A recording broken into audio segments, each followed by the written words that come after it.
So just look at me, and there's obviously a quite little slow lag. Here we go. Love Me, Love You on actually a Friday Night Live. We're very excited. I'm very privileged to have an amazing guest with me tonight to kickstart this Ride With Me bonanza. And the title, as it goes, apart from being a absolute superstar and a good friend of mine, Kirstan Corben is the executive manager of programs at the VicHealth, and is an internationally acclaimed.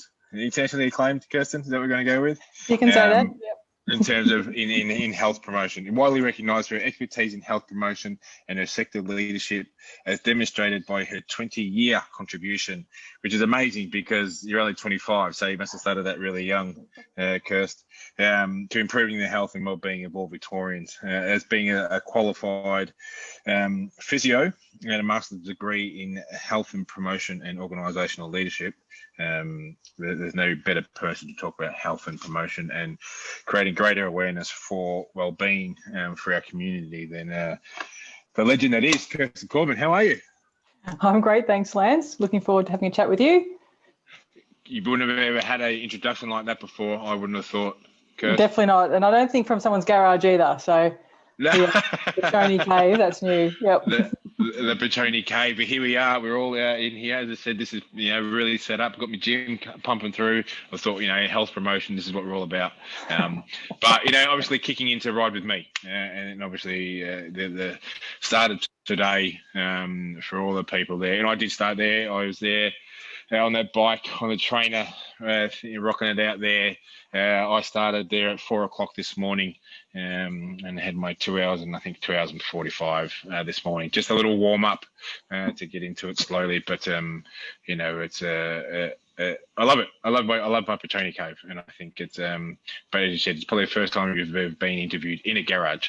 But this is the world we're living in, which obviously leads us to what's been happening in our world for the last 6 months, and how you guys have been coping with it at VicHealth, because health promotion is the thing, and a lot of those restrictions and campaigns and programming has been taken away from us for the last 6 months. So how have you been coping, Kirst? Look, I think in short, coping well, but I think we've probably never experienced a year as tough as 2020. Coronavirus certainly, but I think going back to how the year actually started, we had some raging bushfires across our state and in other states as well, which were devastating for so many people and so many communities. Tough for everybody to watch as well. We had floods, and then we had coronavirus, and probably never seen a disruption quite like it ever before. So VicHealth really exists to improve the health and wellbeing of all Victorians. So when we think about some of those changes in life, they have a really big impact on health and wellbeing. There are some positives, definitely, but there are some huge challenges that they've thrown the way of the people in Victoria. Yeah, and then you talk about the obviously a lot of the outcomes of those things, bushfires and the floods, and then obviously this coronavirus has had a negative impact on people's health and well-being. With the programming through the programming advocacy and the sort of stuff that VicHealth does, what are we looking for moving forward? Because hopefully we're looking the other side of COVID period. What do we want to get back to? Yeah, so in VicHealth, we focus on a number of areas. We do a lot of work in sport and physical activity. We work in healthy eating. Yep. Mental wellbeing is a massive area for us and close to you and your audience's heart as well. We do a lot of work in alcohol and tobacco as well. So as an organisation, we deliver things ourselves. We believe that health is created outside of the health system. So we're often funding education settings, local communities, local governments, sporting clubs are a massive partner of ours. And many other organisations too. So we've kind of got lots of investment out there in the community that hasn't been able to be delivered in the way that it normally would. So again, I've never seen sport grind to a halt like it has this particular year. So what we really need to do now is, we're doing a lot of work to understand how that's impacted on the health and wellbeing of Victorians, who is most impacted. So we're really seeing some big shifts around mental wellbeing. We're seeing people experience much higher levels of psychological distress than ever before. We're seeing people struggle with their connection. So the surveys we've done, I guess, have shown us that 1 in 4 people don't feel connected to other people. And that's a far worse outcome than the way that they usually have felt. So we're trying to think about, what do we do as an organisation to start to rebuild many of those connections? So helping people connect to other people, and helping people connect to their place and their community, as well as working across all those other topic areas that I mentioned as well. So we really want to make sure we don't just snap back to some of the old and broken ways of working. We need to think about bouncing forward and really building back better, coming up with better ways of living and working, and hopefully eventually rebuilding people's health and maybe making them even healthier than they were before. Yeah, and you talk about that 1 in 4. What was it like? In terms of 1 in 4 don't feel connected before COVID. What are we talking? Like a 1 in 6, 1 in 8? Before COVID, it was 1 in 10. So back in February, so still after bushfires, but in February this year, it was 1 in 10 people didn't feel connected. And then during the middle of the first lockdown, 1 in 4 didn't feel connected. And we have got done some research around the second lockdown as well. We just haven't analysed all the results yet, but we expect it to be even worse. I think, the cumulative impact. And we also know young people have been hit particularly hard. So how important social connections are to all of us is really obvious, but for young people, they're so much more important. And when they get taken away, that has an even bigger impact on young people's health and well-being. Yeah, which is a big thing you're talking about with, obviously, as you said, the first time ever that I've known of that sport, local sport and community sport or even professional sport ground to a halt, which is obviously the most common place. One of the most common places, not for everyone, sport's not for everyone, but one of the most common places where people are part of that connectivity and community feeling, and not having that very, very experience, which is a lot of people's escape. And I think that is the biggest thing that's, you see a lot in the socials and a lot in the press about people just that taking away that part of their identity is obviously causing that loneliness and disconnection into their reality.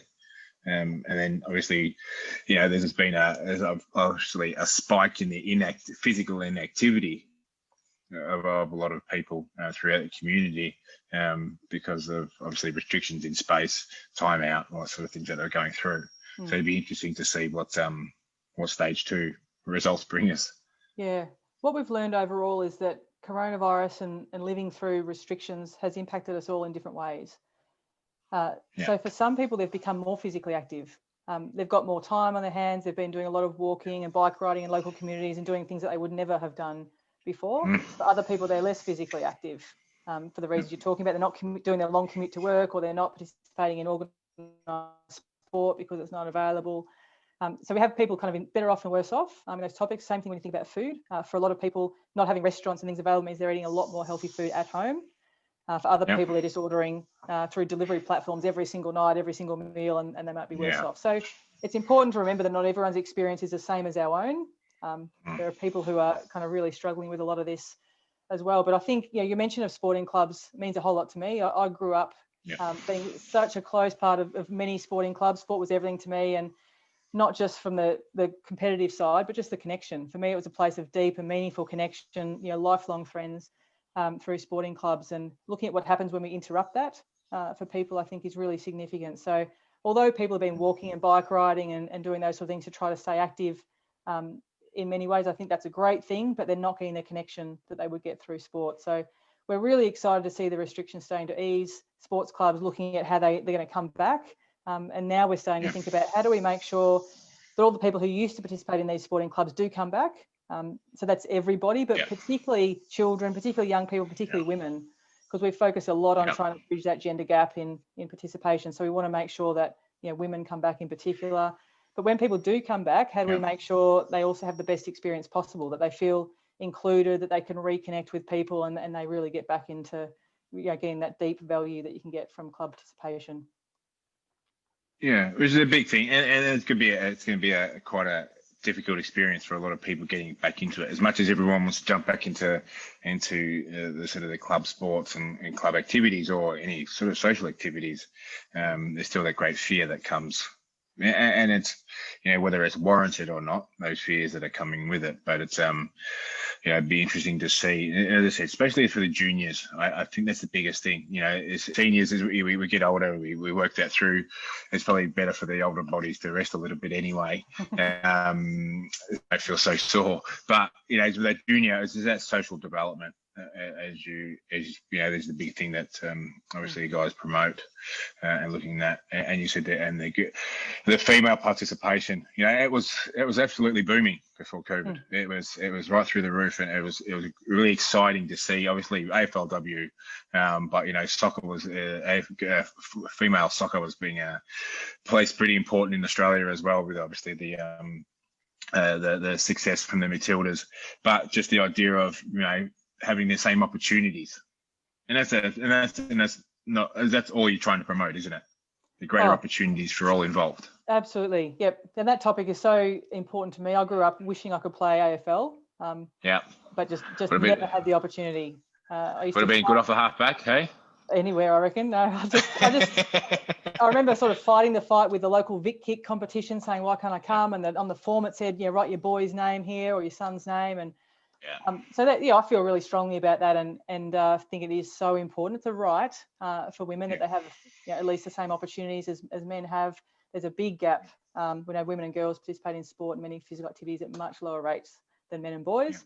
But we've been making massive gains, as you said. VicHealth's been working in this space for a long time, but so have others. And there've been such big gains being made, and we just need to make sure that we don't lose those gains or regress in any way. And we're trying to look at what's happening in other states as well, so other states that are a bit more open than Victoria. And what we're seeing, I guess, is that kids are going back to sport and adult males are going back to sport, but women aren't so much. So we really need to right now be preparing for that and make sure we're getting all our women back as well. We also... No, go ahead. I was just going to say, the other thing we just need to think about as well is that there's been financial impacts for many people in Victoria.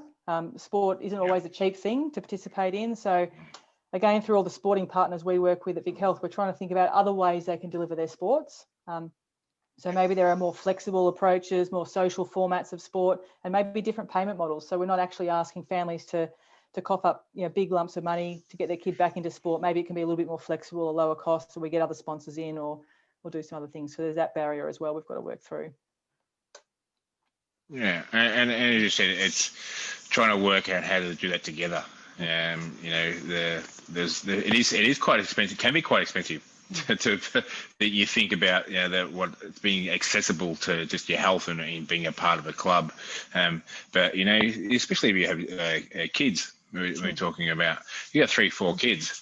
You know, you get memberships, you got boots, you got uniforms, you got the activities, you got the trainings, you got the extracurricular stuff that comes with it.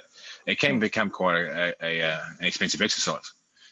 So how are we to combat that?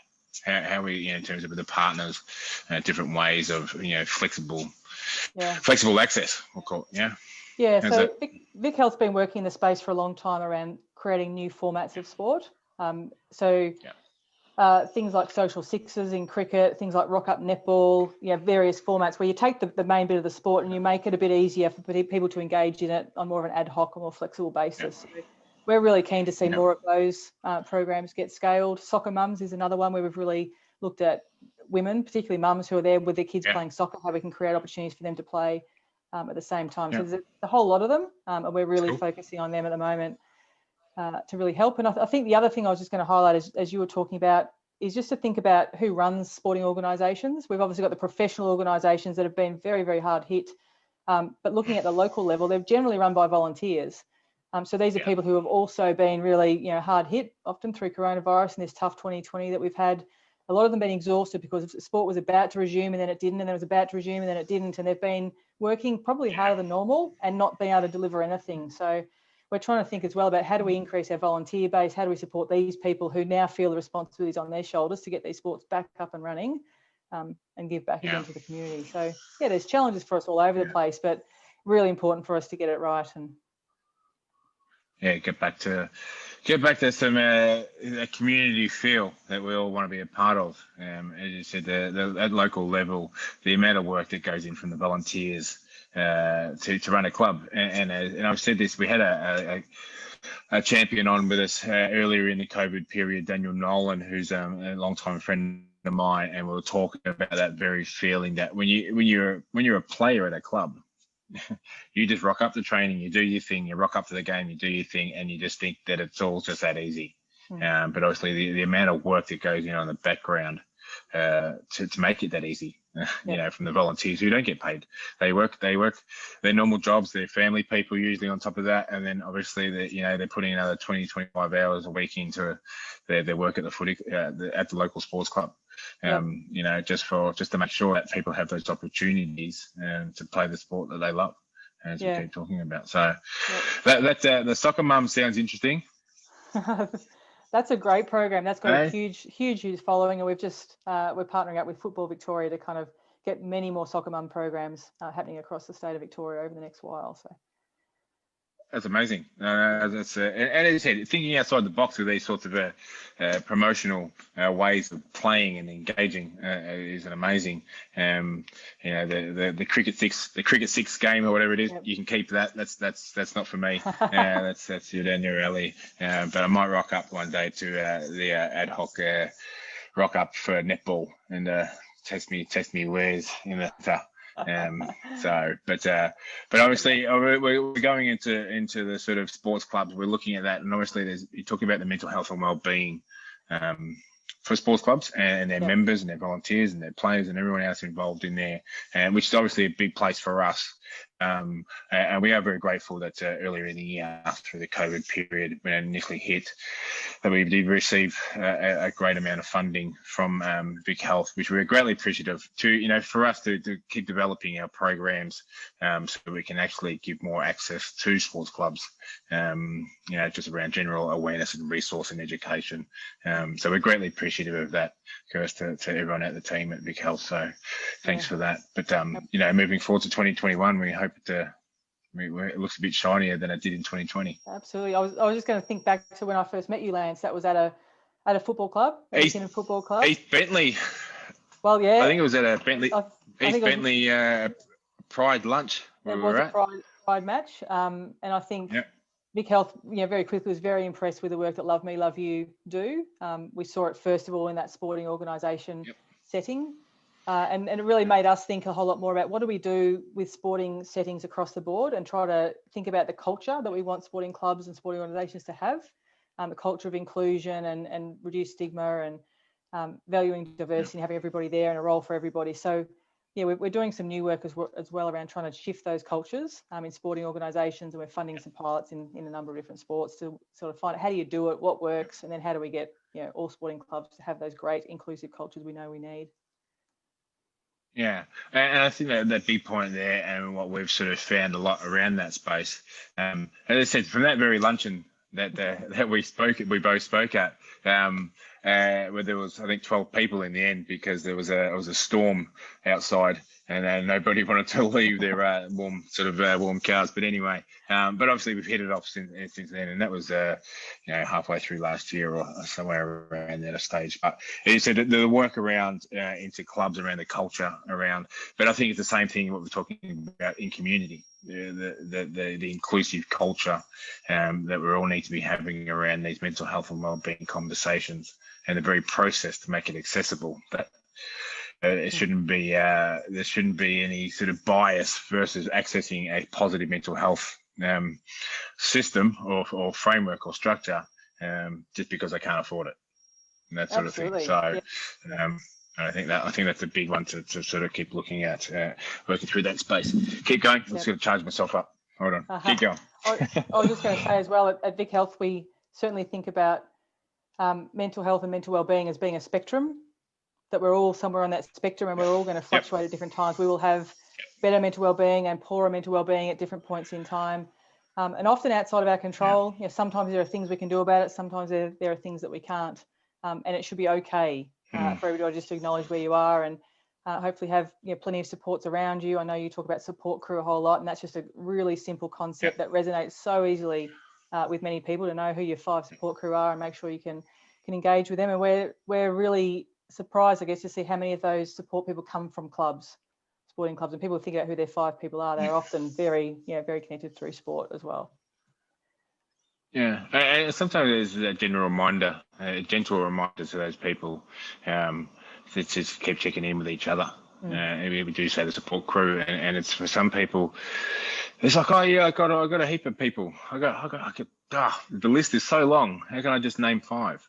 But when we know that we're genuinely, when that stressful position in our life and that experience that happens, as you said, most likely it's not in our control and how it's impacted us. It becomes a bit hazier to think, actually, who's that person that I need to talk to right now? And we do it all the time. And we're not reinventing the wheel with how we do that. But I think it's just a general connection of people understanding how they do it. And, that it's probably, it might not even be your best mate that's on that list. And I think these are people understand. They've got this friend, I've got family members, but it might not be that people. I've got a couple of people on my list that aren't in my inner circle, aren't in that sort of thing. I just know that I can have those generalized different types of conversations with, in my, around just what's happening in life. Not so much needing for so much mental health support, but I just need to have different types of conversations. I think that's a big part of that support crew, people that a lot of people do miss. So it's not about having those big, deep and meaningful conversations. It's about just having types of conversations that you need to help process. So it's and you're obviously, sport is your thing and well-being is your thing, and you are a great runner, I hear. And 10Ks is just done on a dime, they say. I'm not a great runner at all, but that's something I've worked hard at to be able to do. So growing up for me, it would have been AFL if I could have. It was definitely basketball for a long time, a lot of volleyball, a lot of squash, but I was never great at running. But it's something that I've done in recent years, and very excited to be able to do it. And I don't want to lose that skill. I did the Melbourne Marathon last year. The first time, which I think is a crazy thing to do, but for me it was just a bit of a mental game to sort of see whether I could actually stick with it and do it. So when you're talking about these crazy things that we do, because we all do crazy things, and I think that's what makes us awesome. And your interpretation, we talked about before, one's interpretation of their crazy in terms of something physical or even with their mental is different for each individual. I, like your lovely partner, Andy, which obviously another relationship that we have in terms of where we were from this time last year, Kirst, when you were sitting on your heated seats in the Kluger as you were following us as we were riding through snow in the mudslides, and and Andy and I was by myself for a good hour and a half, I think it was, and you're in the car following Andy, and Andy pretty much you guys saved my life at that stage. I would have probably froze to death. I would be still there, stuck in some sort of ice glue. But that experience there, which some people really love that experience. And I think in terms of what we look at with these amazing experiences that we have and the bond that it creates, that very connectivity thing we talk about.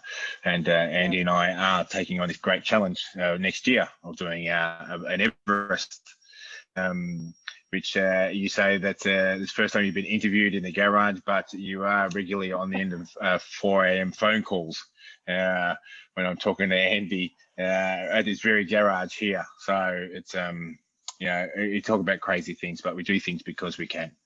And I think that's the great thing about who we are and making that move forward. So and doing a marathon, I would think that's crazy, I couldn't even think about running a marathon. I wouldn't even drive a marathon, but you've done that, so it's amazing. I do think back to Ride With Me and what it was like last year, as you were talking about crazy things, and that's where you went with that. So I think my partner Andy loves riding bikes as you do, and does crazy bike rides. And I know with that particular weekend, I'm like, I'm happy to volunteer, Lance. What do you need me to do? Just tell me. And I ended up driving a support car.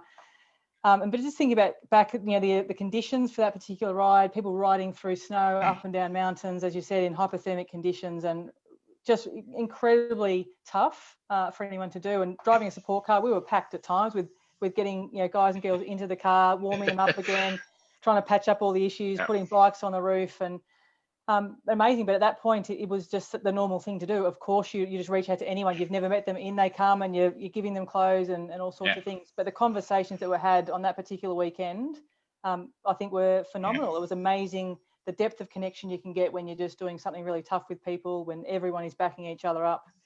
And as you talk about with that sort of event, never alone, I think is just the perfect message Amazing to think that this year, when you can't do the actual event, that you've got the online following that you've got, and people are going to be going hard at it in their own locations, or virtually. It's just a phenomenal result. Amazing. Yeah, and it is, and we're hugely humbled by the very experience and the response from all over the world. We've got 600 people, and quite a few internationals through US, Canada, New Zealand, Korea, Ireland, and England. And there's one person who's actually registered in India as well. So, the response that you talk about through that, but as you said, the very connectivity that we've got from that experience last year. And that was my first cycling event. And I only picked up my bike about 6 weeks before that. But as you said, and I think that now that very experience, I believe, translates a lot to what we've been through the last 6 months. Going through the despairs of going through this COVID period, I think it's going to bond a lot of people really hugely together, and actually how we are to promote, our more positive mental health journey moving forward, and that very connection that we're all been starved of a little bit, but making sure that we simplify our process as we move forward. So it's very exciting. The conversations that were had in Ride With Me last year, I remember some early ones with people kind of highlighting this is not a performance event. This is not around trying to break records or ride your best. And we had a few conversations, and this is about getting everyone to the end. And when people started seeing it that way, it was basically everyone in together. It was one massive team that needed to get from start to finish. And as I said before, people just backed each other up phenomenally. And the appreciation that people showed to each other, when they got there to the end, when we were all having dinner together, it just had one of the best feelings, I think, of any event I've ever been involved with. Yeah, well, that's nice to hear. Thank you very much, Kirstan. I'll tell you what, it wasn't the best of experience. I'll tell you, on about 4 o'clock on that first day, where I couldn't feel anything in my body or my brain for a good few hours until that nice hot shower I got home to. But so what's looking for VicHealth in 2021? What are we sort of working towards, apart from the new ways of trying to get people back into the footy? Is there anything outside the box that we can look for? Oh, look, we're really changing the way that we work a whole lot to try to respond to the way the needs of Victorians have shifted. So, as I said before, we do give money out to partners. What we're doing right now is giving out heaps more money than normal. And we're trying to give that out at the local grassroots community level. We've just recently closed a grant round. We advertised it as $2.5 million being available for people to come forward with solutions around mental wellbeing or rebuilding connections, around looking at healthier food and improving the food supply, and also physical activity. So 2.5 million available, and we've had nearly 2,500 applications totaling $40 million. So a phenomenal result. That's a really tough job for our organisation. We've got to assess all of those thousands of applications and work out who we should fund. And it's great to see that within our organisation, we're trying to say, can we get more money? Where can we take more money from and actually get more money out? We'll do the same thing again early next year. But we do feel that local communities have a great understanding of what the needs are for their area, and they have locally led solutions are always far more effective than us telling communities this is what you should be doing. So right now we're sharing our learnings around how the needs of Victorians have shifted, and then we're asking people to help us solve those. So I think it'll be amazing to see the number of projects we actually fund over the coming period and see what difference it can make at a local level.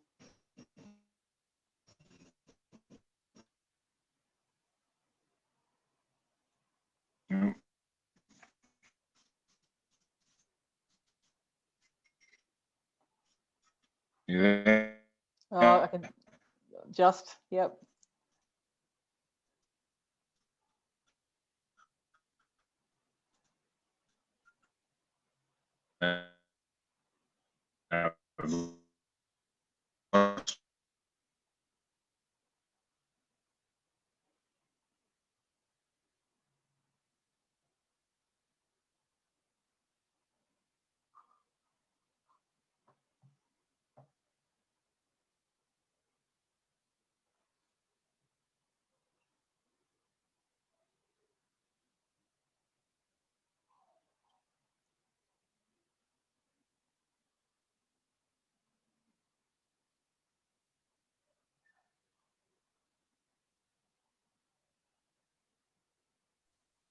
Sorry, mate. All good, you back? Not just say this. It just proves how human we are. That we all have unbelievable MBN until it doesn't work.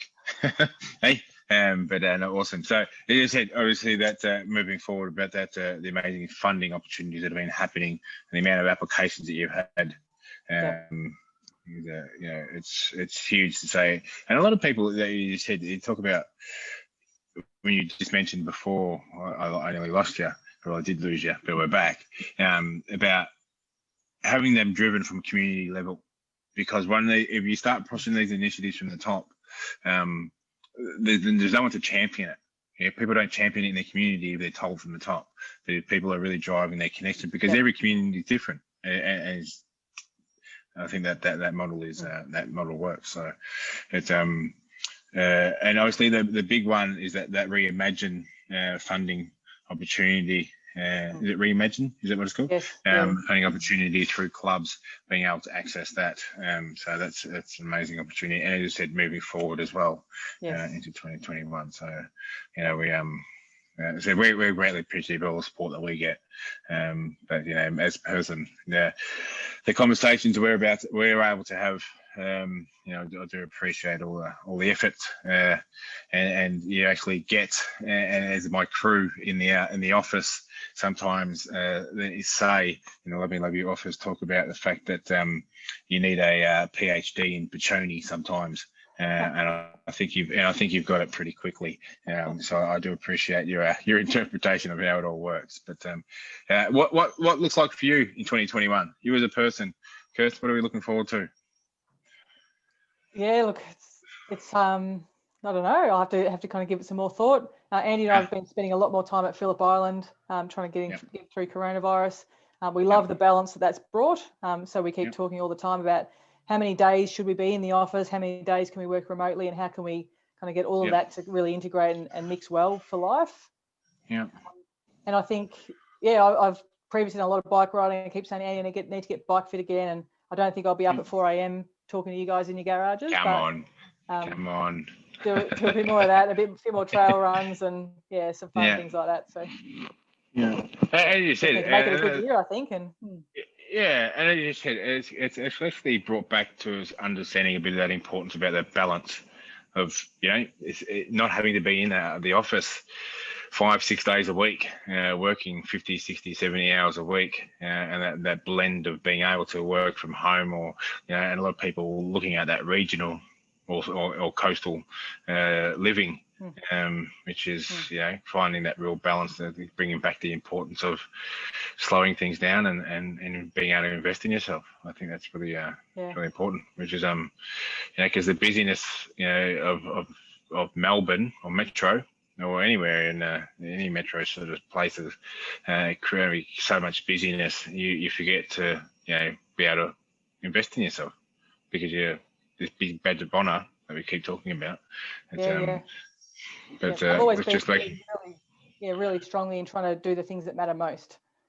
There's always too many things on our list. There's always too many people to catch up with. There's always more work on the list of things that's not yet done. But particularly when you work in health promotion, your job is never done. So you're never going to catch up, and you're never going to tick much off. But I very carefully in the work sense try to think about which things are going to give the best outcome, and invest just in those things rather than trying to do absolutely everything. And I think it's about applying the same thing to our outside of work lives as well. Which things mean the most to me, which things am I going to get the best return from, and really prioritise them. Yeah. And to finish off with a little quirky one, you haven't been to a restaurant for a long time. I may have down at the Phillip Island. As a conversation I have a conversation I have with Emma at the moment. What's the first thing I'm going to go back to? What's the first thing you're going to go back to? What's the thing you've missed the most? In terms, seeing my family, seeing all my nieces and nephews. Apart from your beautiful family, what's that restaurant that you want to get back to? Oh, there's a great restaurant at Phillip Island, and I would want, just bacon, eggs, and smashed avo. Not that fancy, just quite simple. That'd be what I'd hang out for. Yeah. Keep it simple, but but effective. And I think that's a very experience of just sitting around and doing that, because it's it's what we can do. As you said, those simple things that we've missed, but getting back to it. So I do appreciate your time, Kirstan, you, as I said, you're a champion in the space of obviously health promotion and just being a general superstar in life. But, as I said, a great supporter of Love Me, Love You and mine. So I do appreciate your time, your effort, and just the love and care that you give us all. So I do appreciate it. As you said, next year we'll get you in for the full 5 days of the virtual Choose Your Own Adventure ride with me. But as you said, you do like sitting in a support crew van with the blinkers on the heated seats. So and we will see you then again soon. So I appreciate that. And thanks very much. As I said, do appreciate your time. So. Yeah, no, we love your work that you do, Lance. So thank you so much. And I think you've got a great following of people who really care about what you're doing. So good luck to all of them who are riding this weekend as well. Beautiful. And as you said, all the people that are riding, it's there's been some amazing achievements. I know there's someone that's about, I think 5 minutes ago, just started a 24-hour Zwift session, which I think's amazing, unbelievable achievement. I could sit on a bike for 24 hours and not doing anything, and I don't have to think I have to pedal or anything. I just have to sit there. But it's the experiences and the people are doing. But whatever your journey looks like is the most important thing. You got to make it rock for you and make it work and make it happen for you. So. But remember, as you said before, that you're never alone. So appreciate it. And thanks. Thanks, Lance. Cheers, Kirst. See you, mate. Bye.